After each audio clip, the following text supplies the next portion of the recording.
যে আপনাকে বিড়ির মতো একটা হারাম খাদ্য, লা ইউসমিনু ওয়ালা ইগুনি মিন জু, জাহান্নামীদের খাদ্য এবং পানীয় তাদের পুষ্টিও যোগাবে না এবং তাদের ক্ষুধাও নিবারণ করবে না। তাহলে আমরা যে খাদ্য খাচ্ছি, বিড়ি, সিগারেট, এইগুলো আমাদের খিদা মেটায়? এগুলো খেয়ে ভাত টাত খেতে হয় না বোধহয়, নাকি? তৃষ্ণা মেটায়, শরীরে শক্তি যোগায়। এই জন্য কদিন আগে একটা মিস্ত্রি আমার বাড়ির পাশে কাজ করছে, আমি তাকে বললাম দিনে বিড়ি খরচ ক টাকা হয়? বলছে সিগারেট খেলে 50-60 টাকা হয়ে যায়, বিড়ি খেলে 10-15 টাকাতে হয়ে যায়। তা আমি বললাম তোমার মা তো বেঁচে আছে। বলছে হ্যাঁ।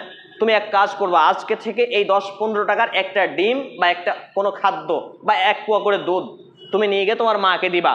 তোমার মা তোমাকে এত দোয়া দিবে, এত দোয়া দিবে, তোমার যে টেনশনে বিড়ি খাচ্ছ বলছো, কোনো টেনশন থাকবে না দুনিয়াতে, কোনো অসুখ বিসুখ থাকবে না দুনিয়াতে, কোনো চিন্তা থাকবে না দুনিয়াতে, আর জান্নাত হয়ে যাবে মরার পরে। সুবহানাল্লাহ।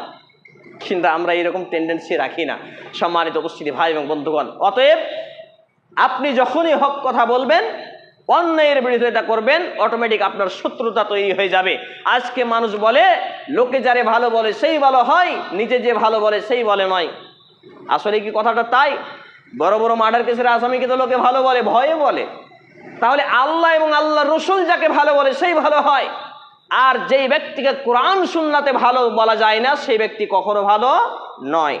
সম্মানিত উপস্থিতি ভাই এবং বন্ধুগণ, তাহলে আল্লাহ রাব্বুল আলামিন এই কথা বলার পরে আরেক ধাপ এগিয়ে গিয়ে বলছেন যে যখন তুমি সৎ কাজের আদেশ দিবে, অসৎ কাজে নিষেধ করবে, তখন বালা মুসিবত বিপদ আপদ আসতে পারে, লোকে তোমাকে মারতে পারে, গালিগালাজ করতে পারে, তোমার মানহানি করতে পারে, মিথ্যা অপবাদ দিতে পারে, এমনকি তোমার বাপ, তোমার ভাই, তোমার মা, তোমার পরিবার, তোমার পাড়াপড়শি, তোমার বংশ তোমার বিরুদ্ধে দাঁড়াতে পারে।